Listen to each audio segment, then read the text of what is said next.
Ronald Weaver, Ronaldweaver, liaison to the Capital Area Trauma Regional Advisory Council. This exercise was developed over 11 county region in order to challenge the hospitals to be able to operate in all hazard conditions.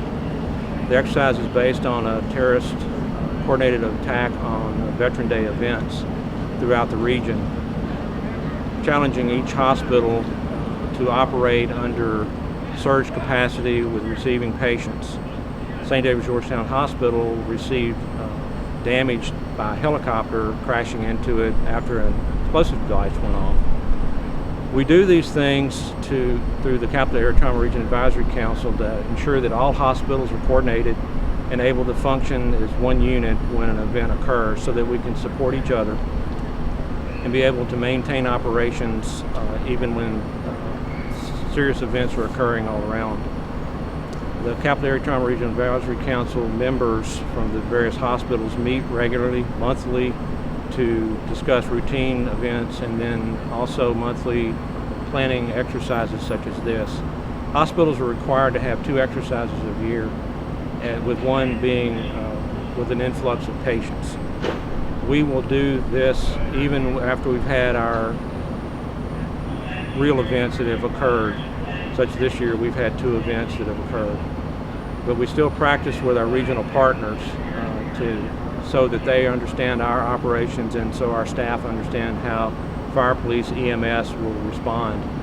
For this event, we've had involvement with multiple agencies across the region: Austin Fire, Georgetown Fire, Round Rock Fire, Williamson County City Health District, Austin Emergency Operations, and multiple other agencies that have taken part in this. This way, they know how we operate, how we can communicate, work on unified command, so that the staff within the hospitals get one voice coming from one leader, but made through multiple people making those decisions on how best to attack the situation.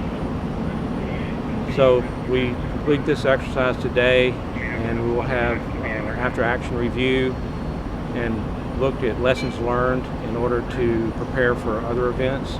We also look at lessons learned from other events across the country, whether natural or man-made, and incorporate those into our exercises so that we are better prepared to handle events that others have had to work through. I know you said hospitals are required to do events like this, exercises 2 times a year. About how many CTRAC events are there each year? 2 or? Well, usually we'll have 2. Okay. Then if we have real events, we count those. We do the same thing. We do the after action reviews. We submit those to our after action reports to CTRAC, and then they submit them to the state for review. And as well, all these entities are here doing drills. What happens if an actual emergency occurs? We actually have a code word. It's called peanut butter. Oh. And if that's heard, then everything stops, and we go into real mode. We've had that actually happen a couple of times at individual facilities where they had to pull out due to real events. Volunteers to be patients during this trauma exercise? Where do those volunteers come from? Various places. We had some from Austin high schools, and we usually use a lot of students from Georgetown and Eastview High School. We have teachers from Georgetown Independent School District that actually help us with moulage.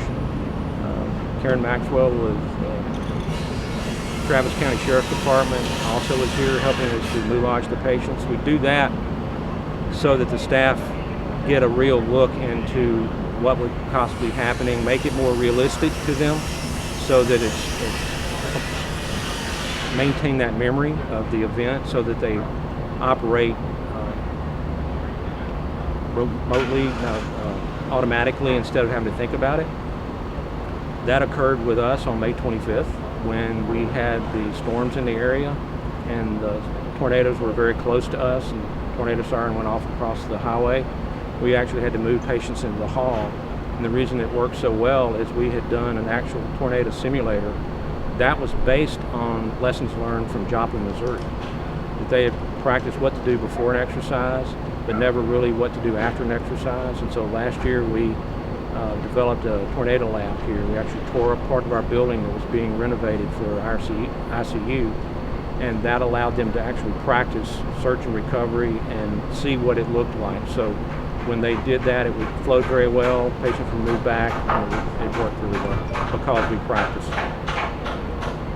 Just for people who may not know, could you explain what Moulage is just makeup to make it look like wounds. They actually look like embedded objects, impaled like rebar and metal, and they have realistic looking cuts and burns. They do a very good job. So do you have people who are acting as victims today inside the Yes, hospital? we do.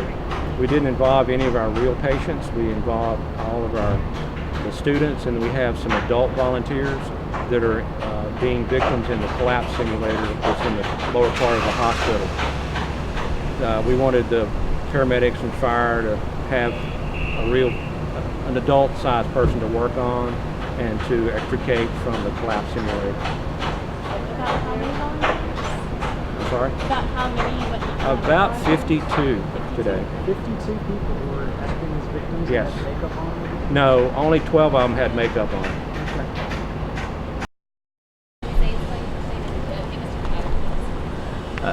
Jeff, Jeff Davis, Davis, Assistant Chief, Georgetown Fire Department. And what did you tell us about what's going on? Well, this is a large-scale exercise.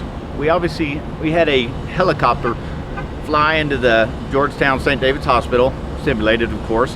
It actually had a bomb on board, so there was an explosion. It caused a collapse of a good portion of the hospital.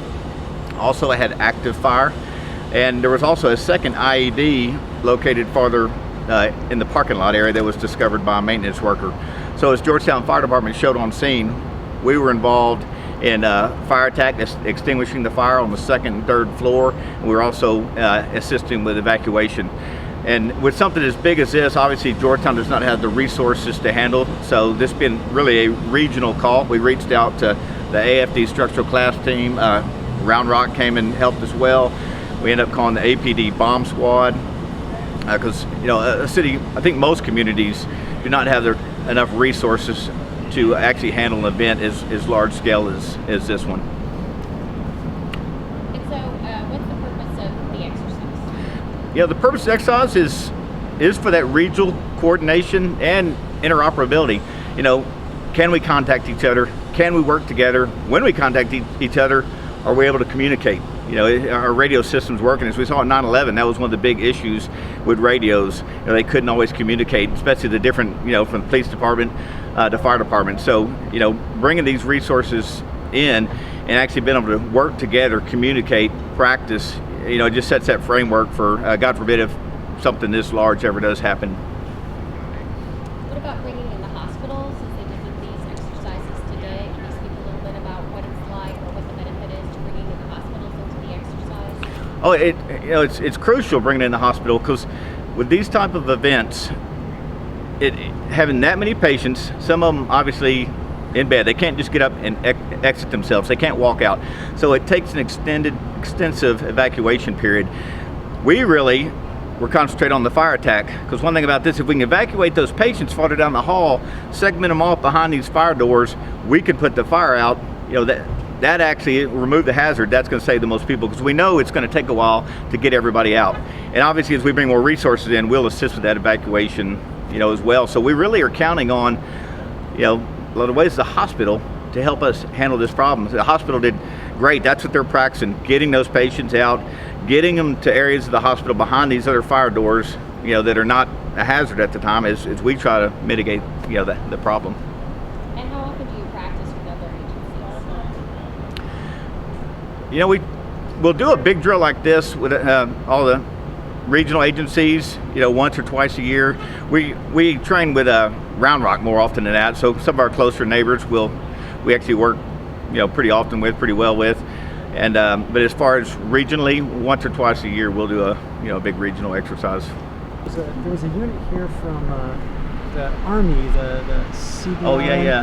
Now, he was explaining to us that they kind of have to get integrated into our incident command. So I was just gonna, I mean, that's kind of an interesting element to me. I mean, maybe you could just speak to that. Yeah, and how that works, that you're working with kind of the federal government. in fact, everybody here does integrate into our command, and we'll have a unified command structure. You know, when you have law enforcement show up, they'll be a part of it. You might have, you know, medical, we'll have fire, and we'll actually have a unified command structure. Now, something like the SURF-P, they actually, with the military, they actually help with the structural collapse. So they were actually put under, AFD's had a battalion chief. He was actually the structural collapse branch leader. So they were then put under him, and they reported to AFD's, to the structural collapse branch leader. So you have kind of multiple commanders in charge of different parts of the incident. You do, because if we have a lot of times the structural collapse might go on after the firefighting is done, but if you had it going on simultaneously, you're going to need different branches and even different radio channels, because we're going to have, maybe it's a fire attack branch, they're extinguishing the fire, we'll have a structural collapse branch. They're going to obviously, each one of those is going to have multiple units, you know, might have 2 or 3 engines, a couple trucks, a couple of rescues for a structural collapse. So they're going to be, they're going to have several people, reporting to that one leader. And last thing we want to do is overload. It would overload command having that many resources. So that's interesting. And how many personnel from the fire department are here today? For Georgetown, we had our engine 1, which had 3 personnel, our truck 1, which had 3 personnel, and then our battalion 1, who ended up being in command of the incident, had 1 personnel. So we had 7 people, and then we had a couple assistant chiefs, myself, Assistant Chief Clay Shell, and our training officer Saltner, who were more controllers, kind of injects and controllers, kind of prompting, keeping it moving. Okay, thank you. Good, yeah, thank you.